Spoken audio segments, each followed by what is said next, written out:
Today's AskReddit post. People who won/inherited/earned a large amount of money in a short amount of time. What was the biggest change? Oh boy, this is gonna be a good one. Let's get started.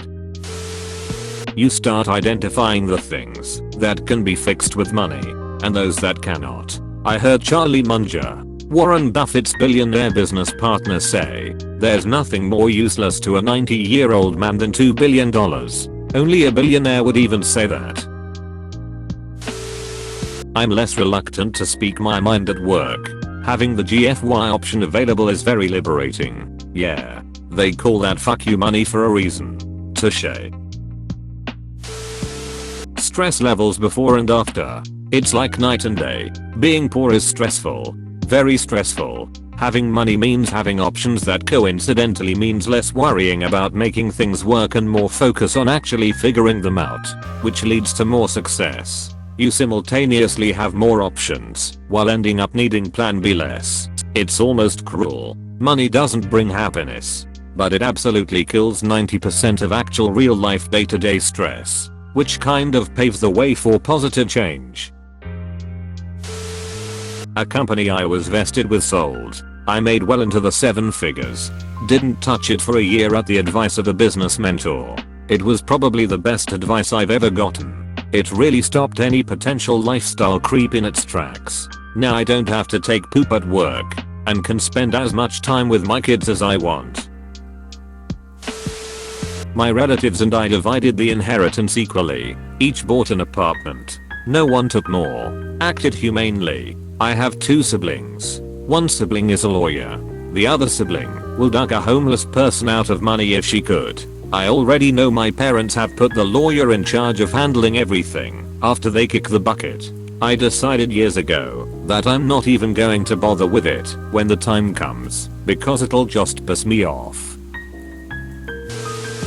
People turn up out of the woodwork when they hear you have a lot of money. When I signed a massive deal at the company I owed, and I assume my mom told a bunch of people. Suddenly friends and family I hadn't heard from in years wanted to spend time together.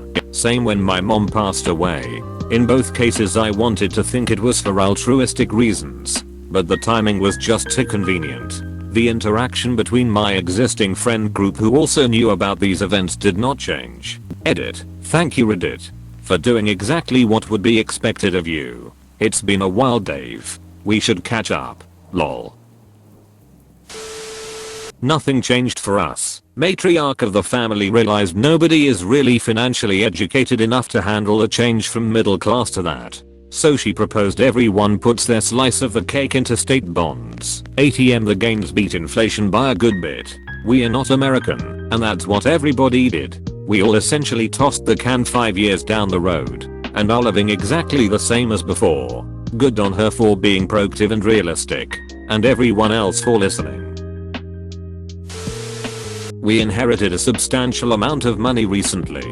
We knew there was an inheritance coming, but it was easily 3x what we thought it was. My day-to-day life didn't change. I still work. Same job. As does my husband. Everything is the same, except relief when thinking about the future, which is huge. We took half and put it in an account for our kids. Their college, grad school, etc. are completely paid for. We then took the other half and hired an advisor we know well to invest it for our retirement. The plan is to park it until we both stop working. Still decades away. We also cut big checks to our beloved niece for school in the future and to charities that are close to our hearts. The thought that our future is secure is breathtakingly amazing. You find that lots of things you thought you wanted, you don't want now you can have them. With each purchase comes its price. Every house needs a caretaker. Every car a mechanic. There's some variation of the saying you want a friend with a boat, rather than you owning the boat yourself. And having one of my mom's friends who owns a boat. I agree. My grandmother had an education fund made for me and put money in it every month. I was pretty young and my mom was poor and wanted to use that money to buy pot and cigarettes and other stuff. She kept bugging me and bribing me with stuff. I told my grandmother, who made sure my mom couldn't access the account. Glad she was able to do that. We, my brothers and I, never said anything to our grandma when our mom was draining our accounts. Pretty sure our mom told us not to say anything and she'd take us out for lunch. Brothers and I ended up with no money from grandparents, was a few thousand each. Not life changing, but we could have had a used car or something. Icing on the cake was our mom, selling the house that was supposed to go to me. Therefore she managed to spend all of the inheritance meant for my brothers and I on herself. Motorcycle accident with truck in 2016. B/broke right arm /helicoptered to ICU /breathing tube and feeding tube /rehab for years to get my mind functioning again. Lawyered up and got $300k from the trucking company. I'm making my monthly mortgage payments from that money. It's a house, but good God, I would never want anyone to ever go through what I or my family who supported me the whole way went through. Man, you lost years of being able to work and maybe permanent damage, and they gave you only $300k. I'm pissed. Quit my second job, paid off all of our debt, purchased a house, only debt currently, and could finally afford to start a family. Sure, money can't buy happiness, but it sure as hell can get you a lot closer to it. It's a dumb saying. Money is the necessary cornerstone of happiness. Financial freedom is the cornerstone of happiness. Anything beyond the financial freedom dollar amount has a diminishing money/happiness correlation, and it diminishes quickly. Not having a dad anymore. I remember my dad telling me that he was able to buy a new car with the money he had gotten because his dad had passed, and that he couldn't tell his dad or show him. My dad left us a large sum of money as well as investments. We were already comfortable. I'd trade every penny and then some for more time with my dad. We just took a trip to reset after his prolonged illness, but the one person I wanted to share the trip with is no longer there. Miss you, Dad. I inherited $100k from my grandmother, put it all into high yield accounts. Interest payments every month got larger, and I feel way less stressed about money now. I do withdraw a little every year on my birthday to treat myself. Other than that, I refuse to touch any of it and still live within my means, hoping to use it for a down payment one day. I inherited about $500,000 from my dad, plus some real estate. After I bought a house and a car, I was still left with quite a bit, but I was in a really bad place. My dad's death was very sudden and affected me very badly, so I was wasting money left and right on going on vacations and buying stupid poop and going to fancy dinners. Most of it wasn't left over, and so my life was more or less the same. The only difference was that my family now owned a house and had a couple of nice cars. The story you are described is exactly why our money won't drop on our kids all at once. If we die early, it'll come in installments over decades, allowing them to spend some, and still no more is on the way. Hopefully by the third one, they'll have it all figured out. It fell on me when I was 13, so it took 6 years before I had full access to it. It allowed me to fund my own education through a master's degree. You had 6 years to consider all the possible ways to spend that money. After exploring all the possibilities, you realize that the amount you received would only be enough to pay for one thing that could truly make you wealthy for the rest of your life: collectible McDonald's condiment packets. I stopped caring about keeping my job since I have a safety net from Starks. I can push back on stuff that's unreasonable now, and I'm a lot more confident when asking for raises, knowing I can comfortably quit anytime. This is me. I don't have duck you money, but I have enough and a level of expertise in my field where, if I'm working somewhere or on a project that I don't agree with, I can just get up one day and not come back. Same. I don't interview either. I make 4 or 5 phone calls and have a new spot. So many decisions that were previously dictated by money are now dictated by other factors, with convenience and quality being primary drivers. Asterisk don't feel like cooking tonight. Can order out.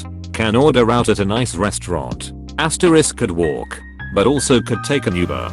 Asterisk could save a few $100s on a less agreeable flight time, but not worth it. Asterisk new car. Well, If I buy brand new, I can get all the options I want. Yes, even the upgraded audio system. Convenience and quality are addictive drugs. Everything changed. Firstly, I lost my father. That was the biggest issue. Then I lost my job over attendance during settling his estate. His home being broken into by his meth head neighbors after they found out he died. Then his ex-girlfriend sued us for half the estate. Then everyone I know came out of the woodwork asking for money. Then when I refused to give people money for existing, they all decided that I was an asshole and didn't want to have anything to do with me. I lost pretty much all of my acquaintances that I thought were my friends. I paid off all my bills, bought a reliable car, then bought a house to make a better life for my children, and put as much away as I could. Only a handful of people continued to be a part of our lives after. I found out quickly who my real friends were. I can't believe friends actually expected some of your money! Exclamation mark. The audacity. What is wrong with people? Exclamation mark.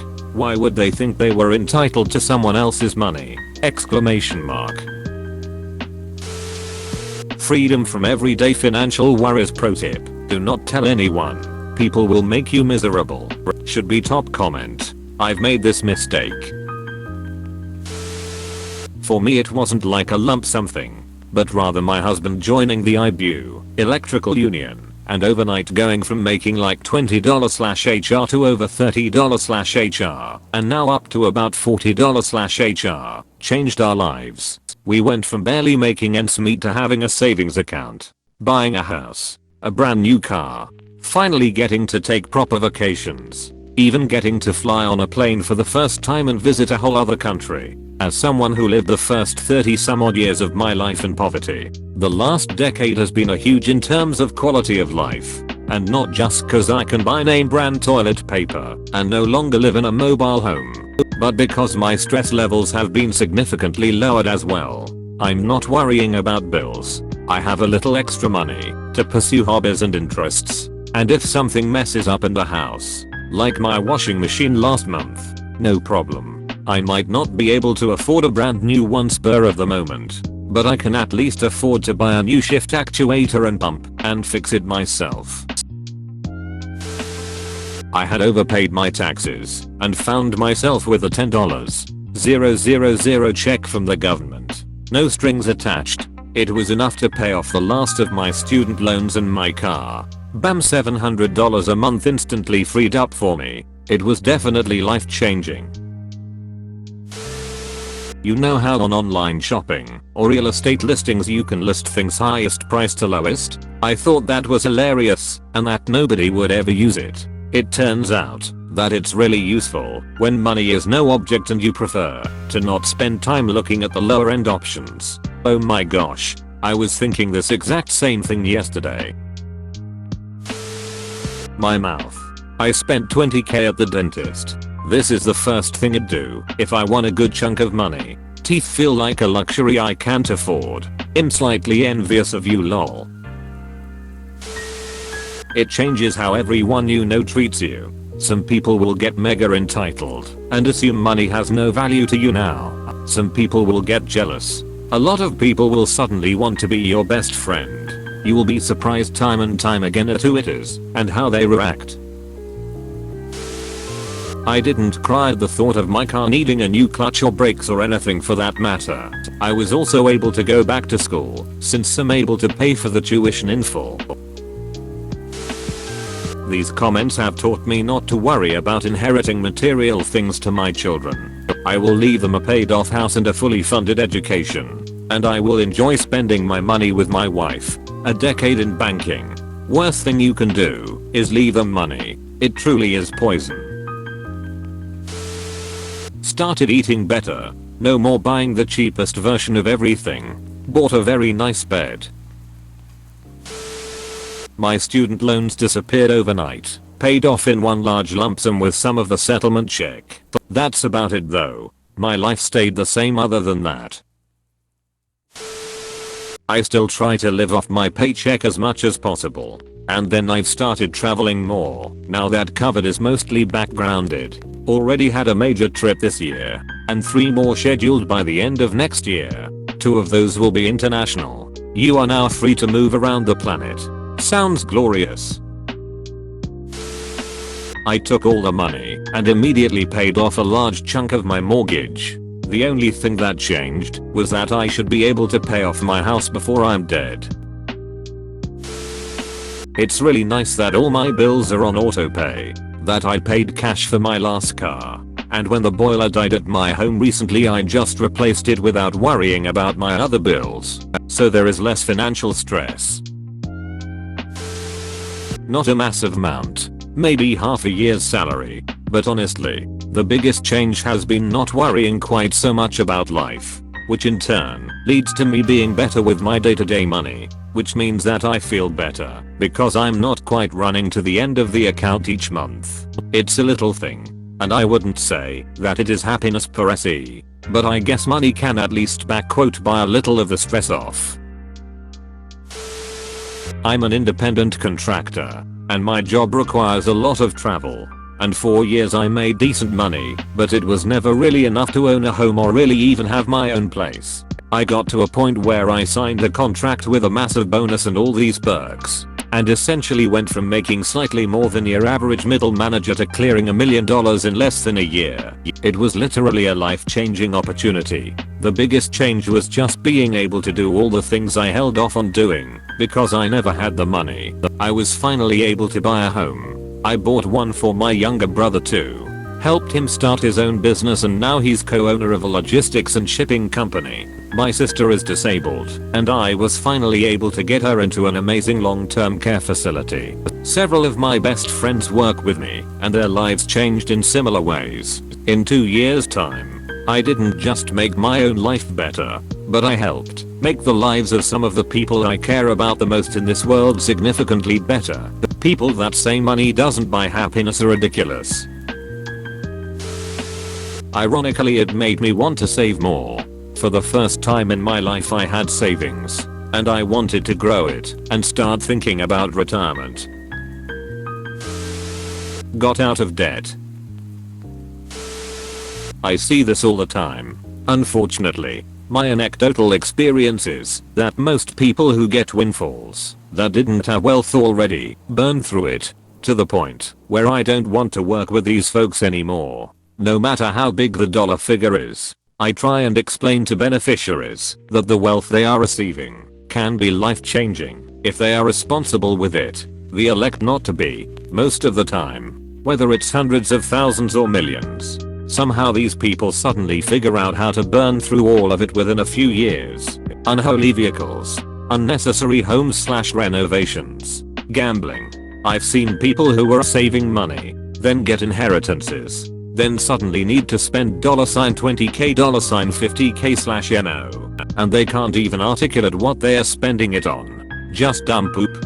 Don't be these people. If you get a windfall. My grandma left me $70k and I invested all of it. Also didn't tell any of my cousins and only my parents know. Hoping $70k in 20 years in the S&P will do retirement well, that I can retire by 55. That's the dream at least. Also didn't spend it on anything down. Was able to quit my job and essentially retire in my mid-30s. There was such a great feeling of freedom in not having to be wedded to going to a 9-to-5 job and giving up so much of my time for a paycheck, while also owning my house and car outright and being able to travel the world in great luxury on a whim. It's funny, I was in my late 20s when I retired after making a lot for selling my stake in a business. I traveled a bit, visiting a different country every month for 2 to 3 weeks at a time. Maldives, Japan, Italy, Singapore, etc. Closed bracket comma. Then ended up losing the desire to travel because I was so homesick. I ended up getting so bored that I started working again too. Shortly after, ended up getting married, bought a house and settled down. We welcomed a baby last year and I feel alive again. Even though we don't need to work, I still choose to. My wife and I agreed to never tell our kid how much we have and want him to have a good work ethic. Oddly, the desire to travel internationally hasn't returned. I find myself just doing things at home or in the city. I made a mistake and told my former closest friends. They are turned on me out of jealousy/envy, I'm assuming. It sucks. So I'm more humble my money when building friendships. Bro, you actually watched the whole video. I'd give you a high five if I was a human. Make sure to click the like button and subscribe for more great content. See you next time.